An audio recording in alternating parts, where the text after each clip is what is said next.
259 రోజు దేవుని యొక్క వాక్యాన్ని చదువుకుందాం. హబక్కూకు గ్రంథము 1వ అధ్యాయము. ప్రవక్తయగు హబక్కూకు నొద్దకు దర్శన రీతిగా వచ్చిన దేవోక్తి. యెహోవా, నేను మొర్రపెట్టినను నీవెన్నాళ్ళు ఆలకింపకుందువు? బలాత్కారము జరుగుచున్నదని నేను నీకు మొర్రపెట్టినను నీవు రక్షింపక ఉన్నావు. నన్నెందుకు దోషము చూడనిచ్చుచున్నావు? బాధ నీవేళ ఊరకయే చూచుచున్నావు. ఎక్కడ చూచినను నాశనమును బలాత్కారమును అగుపడుచున్నవి, జగడమును కలహమును రేగుచున్నవి. అందువలన ధర్మశాస్త్రము నిరర్ధకమాయెను, న్యాయము ఎన్నడూనూ జరగకుండా మానిపోయెను. భక్తిహీనులు వచ్చి నీతిపరులను చుట్టుకొందురు, న్యాయము చెడిపోవుచున్నది. అనేజనులలో జరుగునది చూడుడి, ఆలోచించుడి, కేవలము విస్మయం నొందుడి. మీ దినములలో నేనొక కార్యము జరిగింతును, అలాగు జరుగునని ఒకడు మీకు తెలిపినను మీరతని నమ్మకయుందురు. ఆలకించుడి, తమవి కాని ఉనికి పట్టులను ఆక్రమించవలనని భూదిగంతముల వరకు సంచరించు ఉద్రేకము గల క్రూరులగు కల్దీలను నేను రేపుచున్నాను. వారు ఘోరమైన భీకరజనముగా ఉన్నారు. వారు ప్రభుత్వమును విధులను తమ ఇచ్చ వచ్చినట్లు ఏర్పరచుకొందురు. వారి గుర్రములు చిరుతపులుల కంటే వేగముగా పరుగులెత్తును.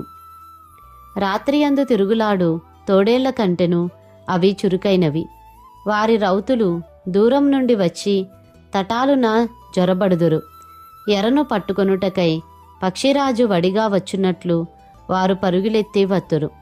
వెనుక చూడకుండా బలాత్కారము చేయుటకై వారు వత్తురు. ఇసుకరేణువులంతా విస్తారముగా వారు జనులను చెరపట్టుకొందురు.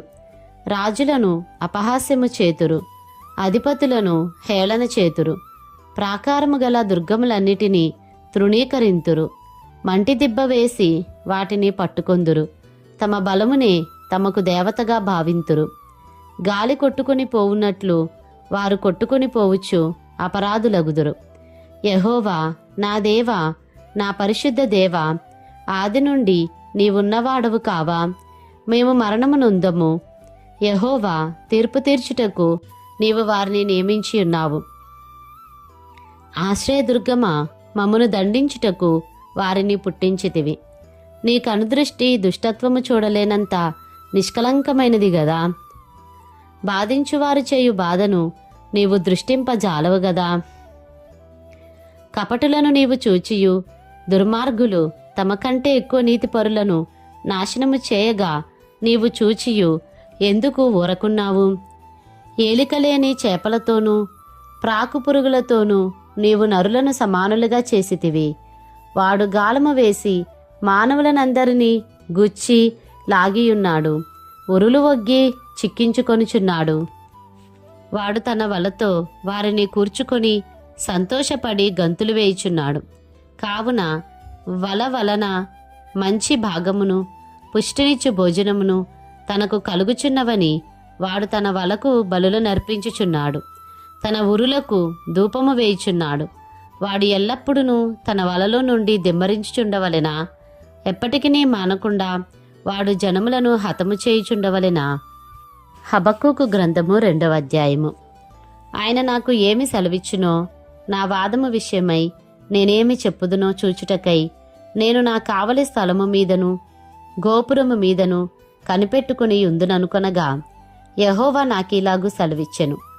చదువువాడు పరిగెత్తుచు చదువ వీలగునట్లు నీవు ఆ దర్శన విషయమును పలక మీద స్పష్టముగా వ్రాయము. ఆ దర్శన విషయము నిర్ణయ కాలమున జరుగును. సమాప్తమగుటకై ఆతురపడుచున్నది, అది తప్పక నెరవేరును. అది ఆలస్యముగా వచ్చినను దాని కొరకు కనిపెట్టుము, అది తప్పక జరుగును. జాగు చేయక వచ్చును. వారు యథార్థపరులు కాక తమలో తాము అతిశయపడుదురు. అయితే నీతిమంతుడు విశ్వాసమూలముగా బ్రతుకును. మరియు ద్రాక్షారసము మోసకరము, తనను బట్టి అతిశయించువాడు నిలువడు. అటివాడు పాతాళమంత విశాలముగా ఆశపెట్టును, మరణమంతగా ప్రబలినను తృప్తి నొందక సకల జనములను వశపరుచుకొనును, సకల జనులను సమకూర్చుకొనును. తనది కాని దానిని ఆక్రమించి అభివృద్ధి నొందిన వానికి శ్రమ. తాకట్టు సొమ్మును విస్తారముగా పట్టుకుని వానికి శ్రమ. వాడు ఎన్నాళ్ళు నిలుచును అని చెప్పుకొనుచు వీరందరూ ఇతనిని బట్టి ఉపమాన రీతిగా అపహాస్యపు సామెత ఎత్తుదురు గదా. వడ్డీకిచ్చువారు హఠాత్తుగా నీ మీద పడుదురు, నిన్ను హింస పెట్టబోవారు జాగ్రత్తగా వత్తురు. నీవు వారికి దోపుడు సొమ్ముగా ఉందువు. బహుజనముల ఆస్తిని నీవు కొల్లపెట్టియున్నావు గనుక శేషించిన జనులు దేశములకును పట్టణములకును వాటిలోని నివాసులకును నీవు చేసిన నరహత్యను బట్టియు బలాత్కారమును బట్టియు నిన్ను కొల్లపెట్టుదురు. తనకు అపాయము రాకుండునట్లు తన నివాసమును బలపరుచుకొని తన ఇంటివారి కొరకై అన్యాయముగా లాభము సంపాదించుకుని వానికి శ్రమ. నీవు చాలామంది జనములను నాశనము చేయుచు నీ మీద నీవే నేరస్థాపన చేసియున్నావు. నీ దురాలోచన వలన నీ ఇంటి వారికి అవమానము తెచ్చియున్నావు. గోడలలోని రాళ్లు మొరపెట్టుచున్నవి, దూలములు వాటికి ప్రత్యుత్తరం ఇచ్చుచున్నవి. నరహత్య చేయుట చేత పట్టణమును కట్టించు వారికి శ్రమ, దుష్టత్వము జరిగించుట చేత కోటను స్థాపించు వారికి శ్రమ. జనములు ప్రయాసపడుదురు గాని అగ్నిపాలవుదురు. వ్యర్థమైన దాని కొరకు కష్టపడి జనులు క్షీణించుదురు. ఇది సైన్యములకు అధిపతి అగు యెహోవా చేతనే అగును గదా. ఏలైనగా సముద్రము జలములతో నిండియున్నట్టు భూమి యెహోవా మహాత్యమును గూర్చిన జ్ఞానముతో నిండియుండును. తమ పొరుగువారి మానము చూడవలనని ఘోరమైన ఉగ్రతను కలిపి వారికి త్రాగనిచ్చి వారిని మత్తులుగా చేయు వారికి శ్రమ. ఘనతకు మారుగా అవమానముతో నిండియున్నావు. నీవునూ త్రాగి నీ మానము కనుపరుచుకొందువు. యెహోవా కుడి చేతిలోని పాత్ర నీకియ్యబడును. అవమానకరమైన వమనము నీ ఘనత మీద పడును. లెబానోనునకు నీవు చేసిన బలాత్కారము నీ మీదికే వచ్చును. పశువులను బెదిరించిన బెదరు నీ మీదనే పడును. దేశములకును పట్టణములకును వాటిలోని నివాసులకును నీవు చేసిన నరహత్యను బట్టియు జరిగిన బలాత్కారమును బట్టియు ఇది సంభవించును. చెక్కడపు పనివాడు విగ్రహమును చెక్కుట వలన ప్రయోజనమేమి? పనివాడు మూగబొమ్మను చేసి తాను రూపించిన దాని యందు నమ్మిక ఇంచుట వలన ప్రయోజనమేమి? అబద్ధములు బోధించు పోత విగ్రహముల యందు నమ్మిక ఇంచుట వలన ప్రయోజనమేమి? కర్రను చూచి మేలుకొమ్మనియు మూగరాతిని చూచి లెమ్మనియు చెప్పువానికి శ్రమ. అది ఏమైనా బోధింపగలదా? అది బంగారముతోనూ వెండితోనూ పూతపూయబడెను గాని దానిలో శ్వాసం ఎంత మాత్రమునూ లేదు. అయితే యెహోవా తన పరిశుద్ధాలయంలో ఉన్నాడు. ఆయన సన్నిధిని లోకమంతయు మౌనముగా ఉండునుగాక.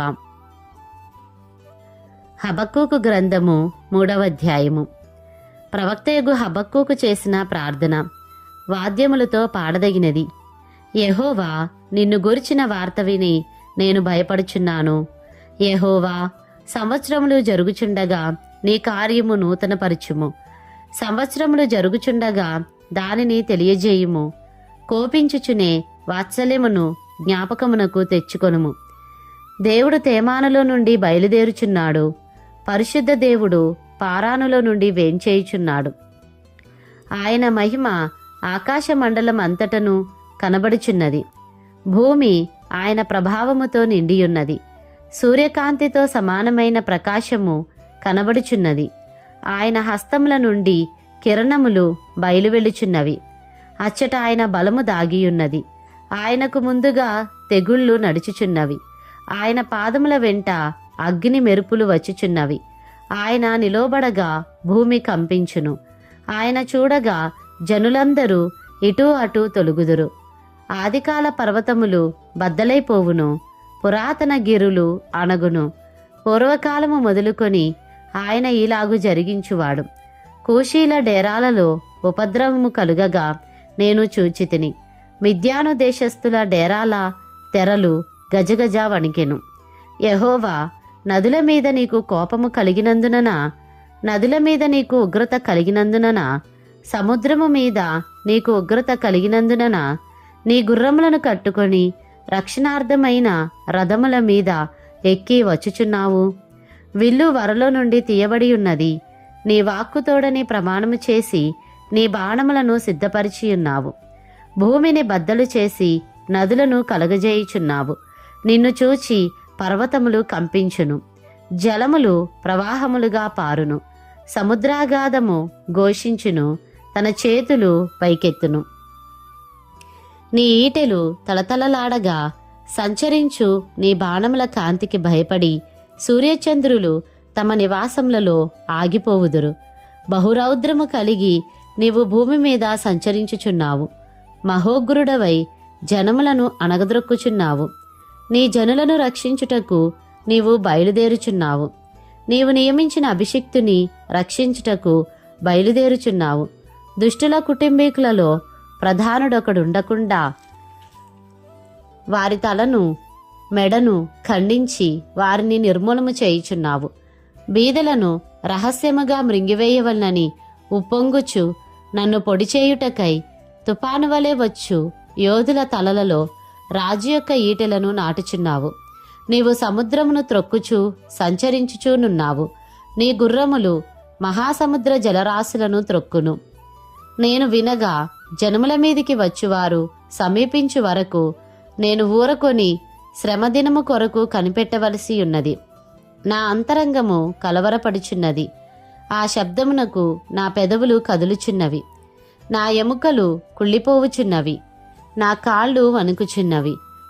అంజూరపు చెట్లు పోయకుండినను, ద్రాక్ష చెట్లు ఫలింపకపోయినను, ఒలీవ చెట్లు కాపులేకయుండినను, చేనులోని పైరు పంటకు రాకపోయినను, గొర్రెలు దొడ్డిలో లేకపోయినను, సాలలో పశువులు లేకపోయినను, నేను యెహోవా యందు ఆనందించెదను. నా రక్షణకర్త అయిన నా దేవుని యందు నేను సంతోషించెదను. ప్రభువు యెహోవాయే నాకు బలము. ఆయన నా కాళ్లను లేడికాళ్ల వలె చేయును. ఉన్నత స్థలముల మీద ఆయన నన్ను నడవచేయును.